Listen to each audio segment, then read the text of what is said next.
Good morning, children. Today we are going to start our remaining part of this chapter.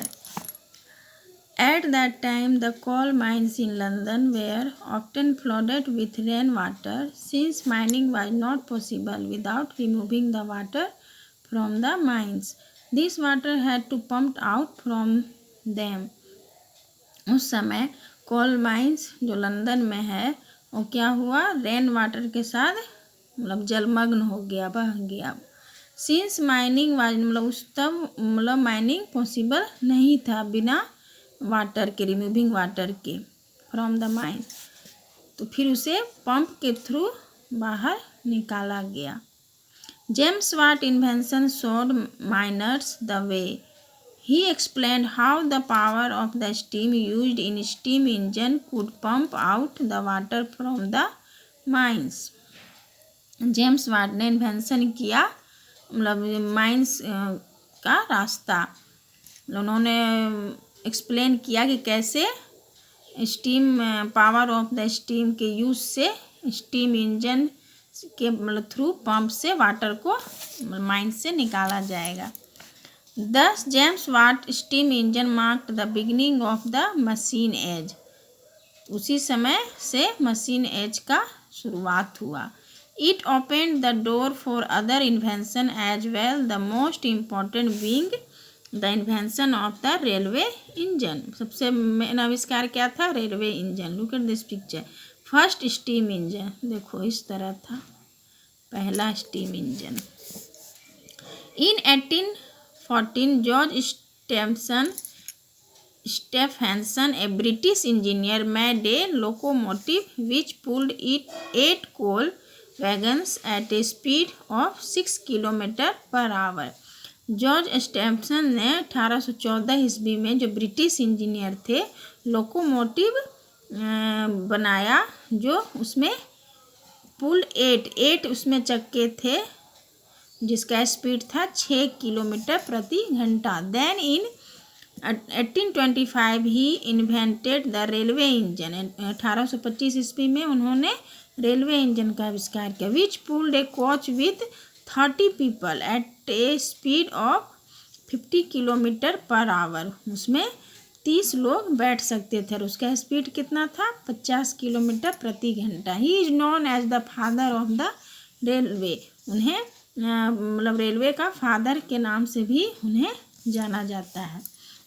Letter when mineral oil was discovered, petrol and diesel were used for this purpose. Today petrol and diesel engines are used to run our cars, buses, trucks and even railway engines.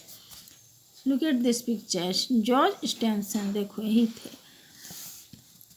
Next, industrial revolution. The desire to progress and improve his lifestyle man made tremendous efforts which proved to be successful. The invention of fire, wheel, metals and finally the steam engine laid the foundation of many more machines. Soon mechanical power took over manpower. The goods produced by machines were of better quality and less costly. मतलब अच्छे quality के रहते थे लेकिन थोड़े कम दाम के। Thus their demand increased, तब उनका डिमांड और बढ़ गया। This drastic change in the life of mankind from handmade goods to machine-made goods was known as industrial revolution. Thus a revolutionary change took place when the system producing handmade things was replaced by machine made things. जो हाथ से बने हुए चीज़ रहते थे वो machine से बनने लगे। We call this period the beginning of the industrial revolution. इसी युग को इंडस्ट्रियल मतलब औद्योगिक क्रांति के नाम से भी जाना जाता है। It began in England in the 17th century and slowly spread throughout the world. मतलब 17th सेंचुरी में ये धीरे धीरे पूरे वर्ल्ड में फैल गया। Next, mass production. Earlier every big और small article was made by hand one by one, since it was a single handed effort. It took long to complete an article, but ever since machines took over, goods could be produced in larger quantities. The speed of production and its efficiency levels increased with the help of machines. Also, the goods produced were of a good quality and much cheaper.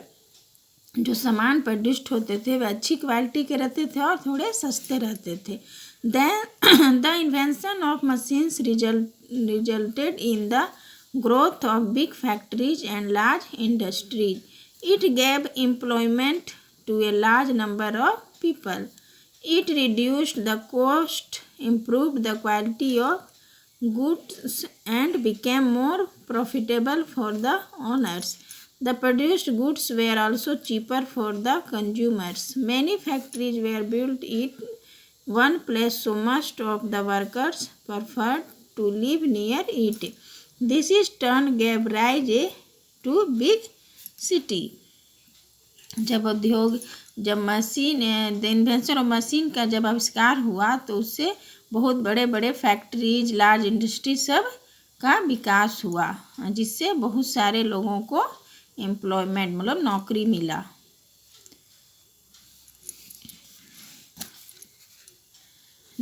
So children, today's class is over. Thank you.